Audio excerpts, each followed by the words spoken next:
Sebenarnya stres itu aman-aman aja. Si sakit ini karena ini adalah bentuk penghukuman dari. Apakah selama ini kita memiliki paradigma atau cara berpikir orientasi hasil atau orientasi proses?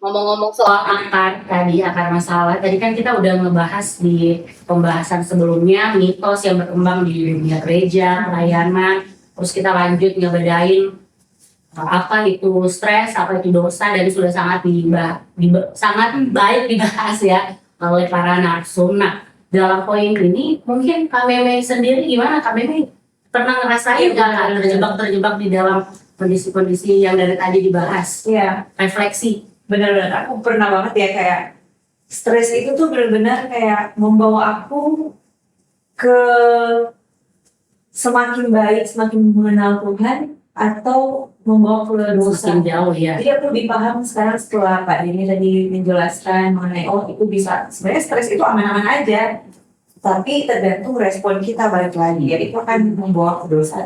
Jadi aku pribadi lebih paham sih tentang stres itu ya, harus mengelola stres itu yang menjadi ekonomi kita dulu. Oke, thank you Kak. Ya karena aku pun Pak Den, Pak kami pernah ada di dalam suatu kondisi ya, nggak ikut sebuah kegiatan itu, izin karena sakit gitu. Esokan harinya ditanya, kenapa kamu nggak ikut ibadah ini gitu. Saya bilang aku lagi sakit. Terus langsung dimulai dengan bilang, itu karena kamu kurang berdoa, kamu jauh dari Tuhan. Jadi kan bawaannya saya langsung melihat, oh saya punya kondisi sakit ini karena ini adalah bentuk penghukuman dari Tuhan, berarti ada something wrong sama diri saya kan gitu. Jadi gimana nih menurut Pak Den, menurut Pak Bara, ketika orang percaya masuk dalam kondisi-kondisi demikian, sebenarnya akar masalahnya ini apa dan kenapa bisa sampai terjebak, nggak bisa ngebedain ini atau bahkan akhirnya menyamakan ini stres sama dosa. Memang kalau lebih spesifik lagi, kalau kita bicara dalam lingkungan gereja, sekali lagi ini pemahaman saya ya, kalau kita potensial lingkungan gereja atau pelayanan, memang cara berpikir, paradigma dan itu memang itu menentukan. Contohnya, cara berpikir ini potensial lingkungan gereja ya, kamu tadi bilang ibadah ya. Belum lagi kalau kamu yang harusnya pelayanan gitu kan, terus nggak bisa hadir karena sakit, pasti ada kena. Itu kan kayak stereotip lah gitu. Tapi saya lihat begini, kalau ini spesifik lagi dalam lingkungan gereja, cara berpikir kita dalam menentukan standar rohaninya atau terjebak kepada kompetisi rohaninya karena perform atau tuntutan rohaninya. Nah, yang menurut saya ini kan cara berpikir sehingga begini, akhirnya orang yang di gereja itu dituntut sempurna, bukan berbicara tentang gimana yang dibilang pertumbuhan gitu. Jadi orang dituntut sempurna, bukan ini harus bertumbuh gitu. Jadi antara pertumbuhan rohani iman kita dengan dituntut harus sempurna itu kan bisa stres. Nah itu kan cara berpikir. Itu sebabnya pura-pura tadi muncul. Kalau lemah itu jadi kalau orang beriman. Jadi cara berpikir melihat kalau itu iman, cara berpikir melihat iman seperti apa, melihat stres juga cara berpikir seperti apa. Tapi yang pasti lingkungan gereja itu sudah punya cara berpikir atau menggunakan cara berpikir yang menilai standar kehormatan itu seperti apa.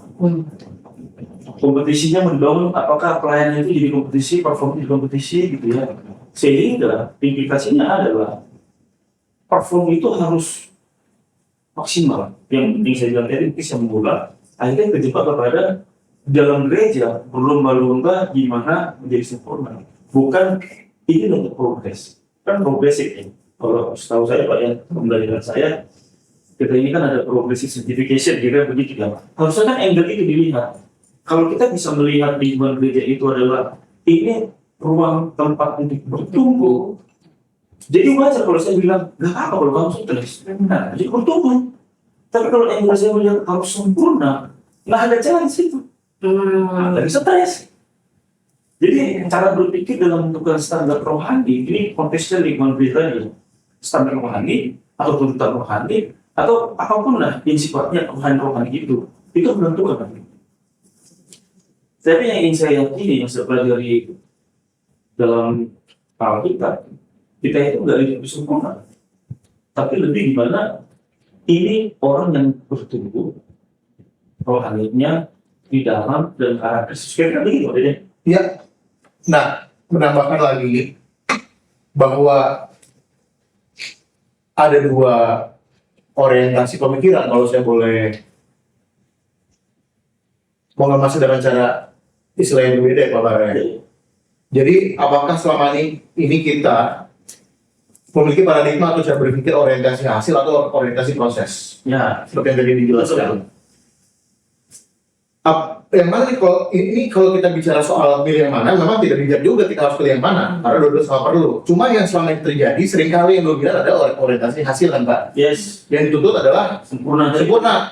katanya adalah orientasi hasil. Yes. Mengapa itu bisa terjadi? Saya rasa itu terjadi karena banyak elemen atau faktor, bukan sebuah faktor tunggal. Misalnya secara pribadi gitu ya.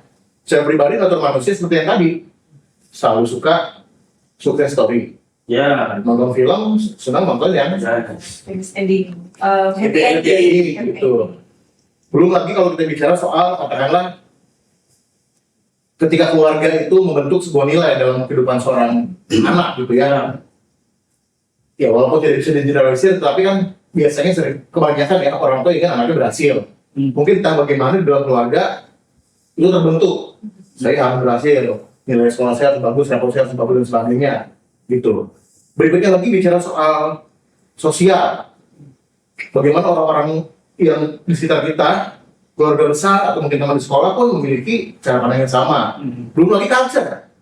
Culture itu udah bicara masih lagi, bukan cuma orang, bukan cuma keluarga, bukan cuma di sekitar, tapi sebuah budaya yang memang udah terbentuk gitu ya, secara dalam skop yang luas gitu, baik di katakan sebuah negara, bangsa ataupun dunia ya kan. Itu membentuk juga gitu, yang berkontribusi terhadap bagaimana orang itu punya akar. Pada akhirnya menyamakan orang Kristen itu menyamakan bahwa stres adalah dosa, karena saya rasa salah satunya adalah yang tadi memiliki pemikiran orientasi hasil yang terbentuk secara kompleks dan itu udah lama gitu. Nah, tetapi sekarang pertanyaannya adalah apakah Alkitab ajaran seperti itu kan tadi yang seperti Pak Bara sudah stopin, saya mungkin mau menambahkan sedikit lagi kan gitu. Kalau kita bicara soal apa yang kita katakan, mungkin paling gampang kita lihat dulu dengan beberapa contoh tokoh-tokoh. Tadi itu udah seperti bahas, bahkan contohnya saja David Semaki pun adalah bisa dibilang itu pun adalah sebuah pergumulan. Tadi dibahas juga bahwa keringatnya bercucuran seperti darah dan sebagainya. Ditulis juga Paulus di tempat lain di 2 Korintus. Tuhan bilang justru dalam kelemahan usaha Tuhan sempurna kan gitu. Dia ada pergumulan juga kan gitu, ada stresnya juga yang dialami oleh Paulus yang dia minta untuk diangkat. Duri dalam dari gitu ya kan. Contoh lain lagi misalnya yang pengen Pak, ini baby semua Pak. Elia. Elia yang paling gampang. Nah, Elia waktu dia setelah menang kontes dengan Nabi Baal, ternyata tidak disambut positif oleh Raja Ahab dan justru istrinya Isabel itu mau menangkap, dia bilang aku mati aja Tuhan. Tapi kan disitu Tuhan tidak mengatakan kamu gak rohani, Elia. Tapi Tuhan bilangnya apa, kamu tidur dan dikasih roti, kan gitu. Kan itu menarik. Terus belum lagi kalau kita ngomongin Daud kalau kita lihat Mazmurnya, sayangnya memang Mazmur yang populer kan Mazmur yang happy ending kan. Kan gitu. Benar nggak sih? Mazmur 23 kepada lagu balaku. Karena kekurangan bahkan di lembaga pengalaman pun penting pun ada di sana. Nah, iya. Itu benar. Tetapi tidak lengkap karena ada juga Mazmur di mana bahkan dalam satu pasal pun nggak ada solusi. di situ nggak ada solusi. Semuanya sedih. Iya sedih. Tempat tidur. Oh iya, Mazmur ratapan media ini bukan? Iya. Sebelum keratapan, ya Mazmur pasal 88. Itu kalau dalam kacamata orientasi hasil, nggak ada hasil. Nggak ada. Apakah Daud berdosa? Tentu saja tidak. Itu termasuk Mazmur 88. Belum kalau kita lihat polanya juga di Mazmur yang lain, banyak yang begitu, nggak cuma satu pasal doang gitu. Belum lagi satu kita penetapan namanya. Yeremia penetapan semua. Oh, ini Yeremia. Iya, rapat ya. Orang katanya Ya, pelayanan Yeremia itu nggak menghasilkan satu jiwa Israel, betul katanya. betul. Bahkan dia dalam hidupnya tidak tanda kutip melihat hasil daripada apa yang dia beritakan kan gitu. Wah, itu kalau ada jemaat-jemaat zaman sekarang tuh, kamu kurang berdoa Yeremia. Nah, iya. Nabi palsu. Nabi palsu kamu Yeremia. Nah, jadi memang saya rasa kita perlu balance lah ya antara orientasi hasil sama orientasi proses gitu. Kita nggak bisa bilang juga bahwa ini proses hasil nggak, hasil juga penting. Cuma mungkin kita perlu secara kita hikmat sebagai menentukan kapan hasil, kapan proses gitu. Mungkin ada saat dimana bahkan di dalam hidup Nabi pun hasilnya kelihatan. Tapi dia menjadi proses apa itu dosa? Kan tidak. Contoh lagi misalnya, bahkan di dalam kitab Ibrani pasal yang sangat terkenal, Ibrani 11 tentang iman itu. Yang di kata-kata yang seringkali disebut pasal tawanan iman. Ada orang-orang di dalam hidupnya tidak melihat hasil. Tapi perlu saya bilang itu yang beriman. Jadi sekarang betul Pak, orientasi hasil atau orientasi proses. Oke.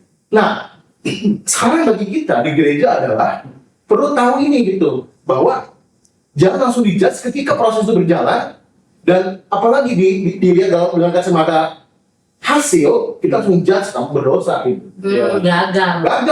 Ini yang saya rasa perlu dilakukan secara hati-hati, pelan-pelan, penuh hikmat, dan saya rasa bukan cuma orang percaya aja. Ini nanti kalau kita masuk itu ada stakeholder yang harus tanggung jawab. Tapi intinya adalah kita perlu kembali sekali lagi melihat gambaran besar. Kalau cuma suksesnya aja, itu benar memang. Tapi kan tidak lengkap di dalam Alkitab gitu. Betul ada ayat, jangan takut, betul, jangan kamu khawatir. Kalau kita mau bedah lagi, jangan khawatir, kan sebelumnya kan kita serahkan kekhawatiran. Artinya khawatir itu bisa terjadi, tapi Tuhan minta apa? Kita serahkan. Apakah dari satu orang ke orang lain itu prosesnya bisa beda-beda? Ya masih beda-beda. Ada yang lebih cepat, ada yang lama.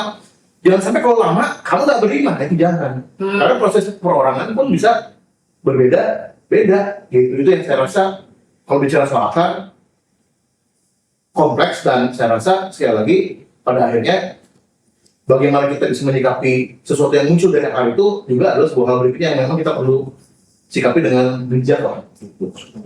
Begitu pentingnya yang kita kayak ketika kita lagi menghadapi sesuatu, kita harus melihat nih, ini kita lagi stres membawa kita untuk semakin mengenal Tuhan, bertumbuh, atau kita semakin menyalahkan Tuhan.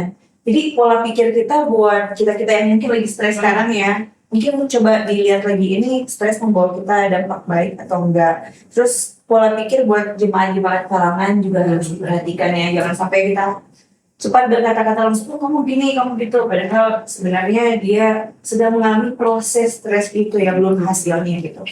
Oke. Iya, ini menarik banget yang disampaikan oleh Pak Bara maupun Pak Denny, karena kita ya orang percaya, nggak usah ngomong kita deh, sorry, maksudnya saya deh.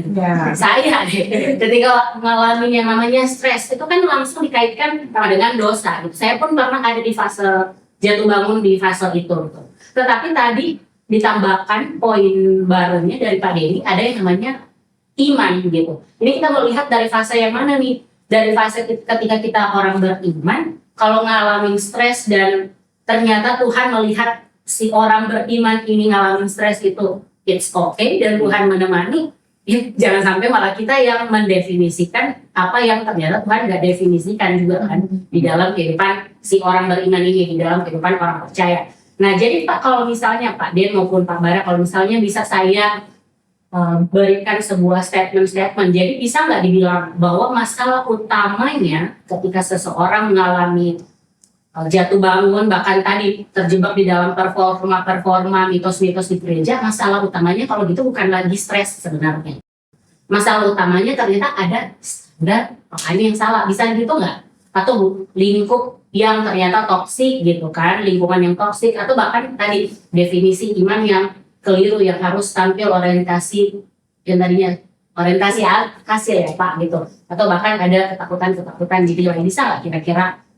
Menurut saya dari sisi ini ya, pola akhir saya melihat dari komunikasi itu kan pola komunikasi yang dibangun dalam konteks gereja ya, di dalam dunia tertentu itu kan terlihat, kita akan bisa tahu itu dari pola perilaku yang terluar. Contohnya, ini ngomongin standar rohani ya. Kita langsung tahu kok di sana result oriented atau proses oriented. Cara ngeliatnya kan, lihat aja behave-nya para kliennya. Kalau dia salah dalam konteks ini main musik, dia salah chord, salah main latihan, perhatikan aja. Dia itu kayak udah rasa neraka dari depan atau enggak. Langsung kayak takut salah, takut dihakimi. Itu kan langsung terlihat kok, aduh, gimana dia, aduh. Itu beneran kita lihat. Salah itu kayak jadi dosa. Stres itu jadi dosa. Itu karena, coba ya, ini pola pikir kan. Standar rohani. Nah, saya pikir gini, sebenarnya kalau result oriented dan post oriented itu kan kayak sebuah pendulum yang memang harus kiri kanan ini tetap jalan. Padahal kita harus ingatkan, ini hasilnya harus clear. Tapi kita harus ingatkan juga, ayo ini proses dulu. Jadi dua hal ini kan harus dipakai. Menurut saya standar rohani yang salah ketika dia ekstrem kanan atau ekstrem kiri. Kalau satu pelayanan fokusnya nggak apa-apa, kita berproses, ya capek juga coy. Iya, nggak ada hasil. Nggak ada hasil kan? Iya. Tapi kalau di dalam satu pelayanan result oriented yang jadi fokus hanya itu, mati itu banyak yang keluar dari situ. Tuntutan jadi tekanan. Karena tuntutan kan wajar, orang ada tuntutan, tapi kan dia tekanan. Kalau di kerja KPI. Nah, KPI itu tekanan banget itu. Tekanan itu bukan hanya sebatas dia positif, itu negatif sampai benar-benar ya gimana ngomongnya kalau dia tekanan gitu, tekanannya negatif. Tapi kalau dia lebih ke kiri, contohnya di situ prosesnya tuntutan itu jadi masalah nggak? Ada, santai aja bro. Paling polanya baca kok, salah minta maaf, sadar, nanti dikasih waktu kok. Di sini miskin ini kok miskin punishment. Di sini kaya reward. Yang di sebelah kanan, gila di situ ringan punishment. Terlambat sekali. Nah, ini kan lebih ke akhirnya saya mau kalau paling disampaikan, kalau sampai kita mau bilang itu jadi culture, sebenarnya kita bisa lihat sederhana kita pola perilakunya seperti apa. Jadi menurut saya standar rohani akhirnya perlu. Tapi kalau kita hanya ekstrem kanan atau ekstrem kiri, itu menjadi salah menurut saya ya. Karena saya masih yakin Tuhan itu tidak menciptakan kita untuk kita bisa sempurna, tapi gimana kita bisa berguna. Ini quote ala-ala ya. Dan belum ada di bawah ya. Gimana kita bisa tampil sempurna, tapi setidaknya kita bisa berguna. Kalau itu dalam konteks kegerejaan, dalam pelayanan atau lingkungan kerohanian ya, menurut saya sempurna itu nanti. Tapi kita bisa menikmati pertumbuhan, bertumbuh bersama dalam proses. Nah, itu menurut saya sih menjadi hal yang baik ya, gitu. Iya, berarti bisa teman-teman siapapun yang nanti nonton ini bisa refleksikan ya, bahkan ya kita juga ya refleksikan apakah kita selama ini sedang berusaha menjadi rohani atau sebenarnya Berusaha menjadi jujur dan sedang berjalan bersama Tuhan ya di dalam setiap proses. Ya,